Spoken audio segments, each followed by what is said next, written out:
So this is my story of going to Canberra to hike with a couple of friends I met online.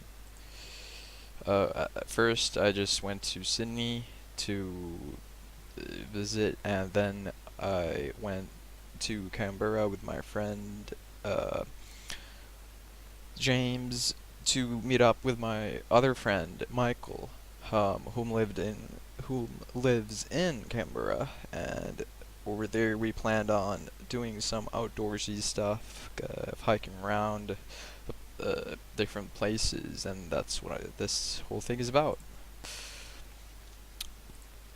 This is me, James, and Michael. Me in the center here. This is James. This is Michael.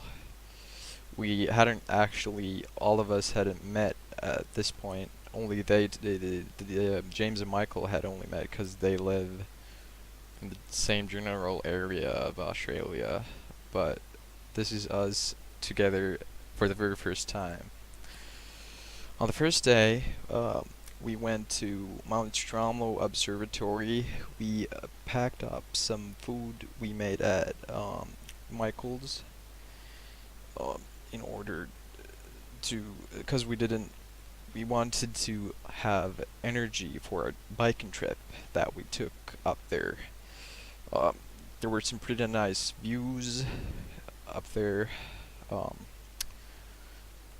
that was pretty much day one. We just arrived in Canberra and biked around. And after the day, after we were done with biking that day, we went shopping for gear. I got this pretty sweet orange backpack at this store. Um, and I got a lot of other stuff too that I needed for the trip. So here we are in our where well I'm not or we are not in the picture, but uh, so basically we went to Brindabella by car, and then this is my orange backpack here. This is a nice view from a cliff there. This is my friend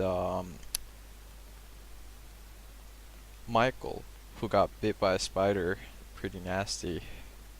But we spent a night there, pretty good views, pretty nice overall. Then after that, we went to rest back at Michael's house. He had to recuperate from his spider bite. And then we got prepared for the next day. We got some food and stuff from a grocery store and so on. And this is Namaji National Park. Pretty nice views here, the evening here. A lake, and we went fishing actually in the lake with pretty basic fishing gear here. This is me fishing. Um, um, we didn't actually catch any fish, unfortunately. We fished for quite a while, but no fish. Well, after that, we spent a couple of nights there, but uh, we spent a couple of nights there. Pretty nice views, a lot of creeks, a lot of like small um, waterfall-ish kind of things to look at and observe. Uh, and then after that, I was pretty exhausted. All of us were, but then I drove back to, or my friend James drove me back to Sydney, where he also lived. So we went back to our homes. I went to the airport, and when I was on the plane, I had a Mars bar, and then I pretty much just passed out from being so exhausted, and that's pretty much it for the trip.